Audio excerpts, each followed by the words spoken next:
ሰላም እንኳን ደህና መጣችሁ። በዛሬው ዝግጅታችን ዳግም ትንሣኤ ላይ እናተኩራለን። እንግዲህ ይሄ ከፋሲካ በኋላ ያለው የመጀመሪያው ሳምንት ነው አይደል?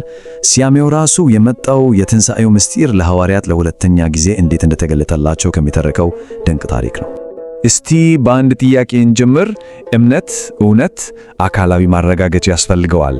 ይሄ ጥያቄ የዛሬው ውይይታችን እምብርት ሲሆን በቀጥታ ወደ ታሪኩ ልብ ይወስደናል።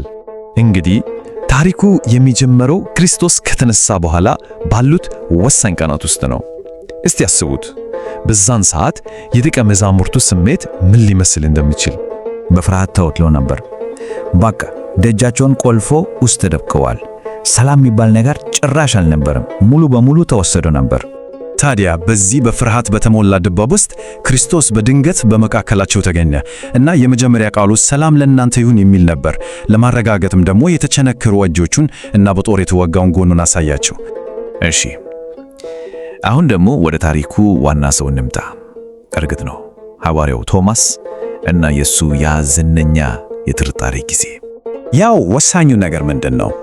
ጌታ ለመጀመሪያ ጊዜ ሲገለጥ ቶማስ እዛ አልነበረም እና ይሄ አለመገኘቱ ነው እንግዲህ ለቀጣዩ ትልቅ ነገር፣ ለዛ ለጥርጣሬ እና እምነት ድራማ መነሻ ሆነው እና ቶማስ ሲመለስ ሌሎች ሐዋርያት በቃ በደስታ ፈንድቶ ጌታን አየነው ከሙታን ተነስቷል እያሉ ነገሩት።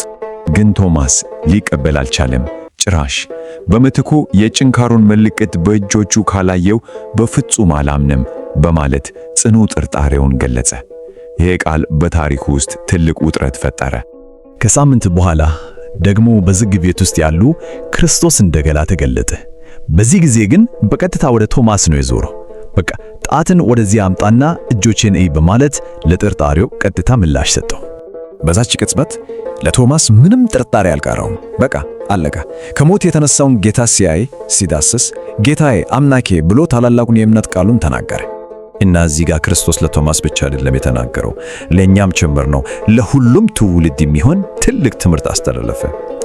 አንተ ስላየህ አምነሃል፣ ሳየው የሚያምኑ ግን እነሱ ብፁዓን ናቸው አለ።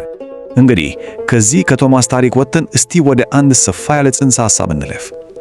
ክርስቶስ ስለሚያመጣው ልዩ ሰላም እናውራ። ያው በክርስቶስ ማመን ማለት ከመለኮታዊ ሰላም ጋር በቀጥታ መገናኘት ማለት ነው።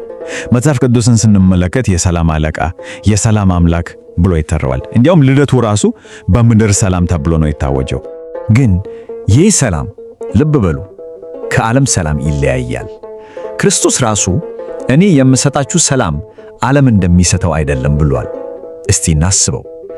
የዓለም ሰላም በሁኔታዎች ላይ የተመሰረተ ነው አይደል? የሱ ሰላም ግን ከሁኔታዎች በላይ የሆነ የውስጥ እርጋታ ነው። እና ይሄ ሰላም ለራሳችን ብቻ ይዘነው የምንቀመጥ አይደለም፣ ለሌሎችም እንዲዳረስ ነው የታሰበው። ለዛም ነው ሐዋርያው ቢቻላችሁ ከሰው ሁሉ ጋር በሰላም ኑሩ ብሎ አማኞችን የሚመክረው። እሺ፣ አሁን ደግሞ እስቲ ወደ ዳግም ትንሣኤ የሚለው ቃል ትርጉም እንመለስ። ቃሉ ራሱ ምን ማለት ነው? ጥልቅ የሆነ ስነ መለኮታዊና ምስጢራዊ ፍች አለው። በቀጥታ ትርጉሙ ስንሄድ በቤተ ክርስቲያን ትውፊት መሰረት ጌታችን ለአንድ ሳምንት ከሐዋርያት ተሰውሮ ከቆየ በኋላ በዝግ ቤት ውስጥ ዳግመኛ መገለጡን ነው የሚያመለክተው። ግን ከዚህ ቀጥተኛ ትርጉም ጀርባ ደግሞ የቤተ ክርስቲያን አባቶች የሚሰጡት ጥልቅ ምሳሌያዊ ፍች አለ። ጌታ የተገለጠው መቼ ነው? በስምንተኛው ቀን እና በምሳሌያዊ አቆጣጠር አንድ ቀን እንደ 1000 ዓመት ይቆጠራል። ስለዚህ 8 ቀን ማለት 8000 ዓመት ማለት ነው። ይሄ ምንን ያመለክታል? በ8ኛው ሺህ ዘመን ስለሚሆነው ስለ ሁላችን የመጨረሻ ትንሣኤ የሚነገር ትልቅ ምሳሌ ነው ይላሉ። እሺ፣ ከዚህ በመነሳት እስቲ ትኩረታችንን እናስፋ። የክርስቶስ ትንሣኤ ለቤተ ክርስቲያን እና ለእያንዳንዳችን ለአማኞች ምን ማለት ነው? ያው የክርስቶስ ትንሣኤ ለእኛም መንፈሳዊ ትንሣኤ ነው። ሐዋርያው ጳውሎስ እንደሚለው ከክርስቶስ ጋር ከተነሳም በኋላ ሐሳባችንና ምኞታችን ሰማያዊ ነገሮች ላይ መሆን አለበት። በጣም ወሳኝ ነጥብ ነው። የክርስቶስ ትንሣኤ የክርስትና እምነት መሠረቱ፣ የማዕዘን ድንጋዩ ነው። ጳውሎስ በግልጽ እንዳስቀመጠው ክርስቶስ ካልተነሳ ሁሉም ነገር ከንቱ ነው፣ ስብከቱም እምነቱም። እንግዲህ ወደ መገባደጃው ስንደርስ ይህን የክርስቶስን ድል አድራጊነት ለማጠቃለል ከታላቁ ሊቅ ከቅዱስ ያሬድ ኃይለኛና ቅኔያዊ ቃላት የተሻለ ነገር የለም። ቅዱስ ያሬድ ትንሣኤውን ከሰላም ጋር እንዴት በሚያምር ሁኔታ እንዳያየዘው ስሙ። የአዳምን መቃብር ረግቶ ከሙታን ተለይቶ ተነሳ፣ በትንሣኤውም ለእኛ ሰላምን አደረገ፣ ለጻድቃንም አበራ ይላል።